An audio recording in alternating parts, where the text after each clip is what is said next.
વડોદરા શહેર પોલીસ દ્વારા ગુજરાત રિફાઇનરી ખાતે જોઈન્ટ સિક્યુરિટી ડ્રીલનું આયોજન કરવામાં આવ્યું હતું, જેમાં ગુજરાત રિફાઇનરી સહિત જુદી જુદી કંપનીઓના પ્રતિનિધિઓ ઉપસ્થિત રહ્યા હતા. દિલ્હીમાં બ્લાસ્ટની ઘટના બાદ હાલમાં દેશમાં ચાલતી પ્રવર્તમાન સ્થિતિને ધ્યાનમાં લઈને વડોદરા શહેર પોલીસ કમિશનર નરસિમ્હા કુમારની વિશેષ ઉપસ્થિતિમાં વિવિધ કંપનીઓ સુરક્ષા રેવ્યુ સંબંધિત કામગીરી કરવામાં આવી. ગુજરાત રિફાઇનરી ટાઉનશીપ ખાતે યોજાયેલી આ મહત્વની બેઠકમાં LOCL, Reliance, GSFC, heavy water plant કંપનીના પ્રતિનિધિઓ, CISF, વડોદરા શહેર પોલીસના ઉચ્ચ અધિકારીઓ તથા પોલીસ કર્મચારી, સિક્યુરિટી ઓફિસર્સ તેમજ ગાર્ડ્સ ઉપસ્થિત રહ્યા. આ બેઠકની પૂર્ણાહુતિ બાદ પોલીસે આ ચારેય કંપનીઓની સુરક્ષા વ્યવસ્થાનું નિરીક્ષણ કર્યું હતું, જેમાં શહેર police commissioner Narasimha Kumar, joint police commissioner doctor Leena Patil, ચારેય ઝોનના DCP સહિત પોલીસ કર્મીઓ ઉપસ્થિત રહ્યા હતા. ગુજરાત રિફાઇનરી દ્વારા મહાનુભાવોનું પુષ્પગુચ્છ આપી તેમનું બહુમાન કરવામાં આવ્યું હતું. પ્રવર્તમાન આંતરિક સુરક્ષા પરિસ્થિતિને ધ્યાને રાખીને વડોદરા શહેર પોલીસ એલર્ટ મોડમાં છે અને શહેરમાં સ્થિત કેટલાક વાઇટલ ઇન્સ્ટોલેશનના સુરક્ષા માટે કઈ દિવસોથી આપણા જુદા જુદા પ્રકારની સિક્યુરિટી એક્સરસાઇઝીસ અને ડ્રીલ કરી રહ્યા છે.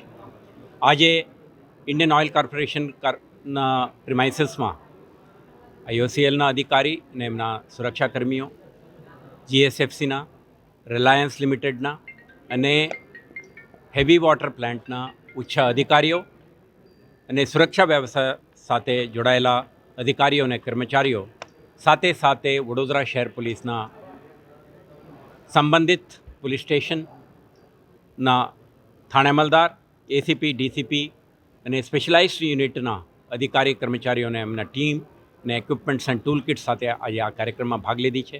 આપણે સમગ્ર વિસ્તારના ચારે એકમોના સુરક્ષા વ્યવસ્થાને આપણે સમીક્ષા કરી છે અને એમના સિક્યુરિટી ઓડિટ કરીને આપણે જોઈન્ટ એક્સરસાઇઝ પણ આજે કરી રહ્યા છીએ. આના હેતુ જે ઇન્ટરનલ સિસ્ટમ છે આ ફાઇન ટ્યુન થાય, જે સુરક્ષા માટે જવાબદાર અધિકારીઓને તૈનાત દરેક પોતાના રોલ એન્ડ રિસ્પોન્સિબિલિટીને સમજે અને એમના જે ઇન્ટરનલ સિક્યુરિટી એપરેટસ સાથે પોલીસ વિભાગના તમામ અધિકારીઓ અને એમના જુદા જુદા ટીમો એક સિનર્જી સાથે, કોઓર્ડિનેશન સાથે, સંકલન સાથે કામ કરે, જેથી કરીને એકમોની સુરક્ષા કાયમ રહે. તે પ્રકારનું એક એક્સરસાઇઝ આજે કરી છે અને તમે જોઈ શકશો કે BDDS, SOG, PCB, DCB અને લોકલ પોલીસ સ્ટેશનના ટીમો સાથે સાથે CISF અને સિક્યુરિટી એજન્સીઓના અધિકારીને એમના ટીમ્સ સંયુક્ત ઓપરેશન કરીને perimeter security, access control systems અને નેબરહુડમાં જે કંઈ સિક્યુરિટી રિસ્ક લાગે એવા વસ્તુઓને ધ્યાને રાખીને આપણે કાર્યવાહી કરવાના છે. આ પ્રકારના એક હાઈ એલર્ટ અને સિક્યુરિટી પ્રિપેરેડનેસનું તૈયારી સાથેનું એક્સરસાઇઝ આવતા દિવસોમાં પણ ચાલુ રહેશે.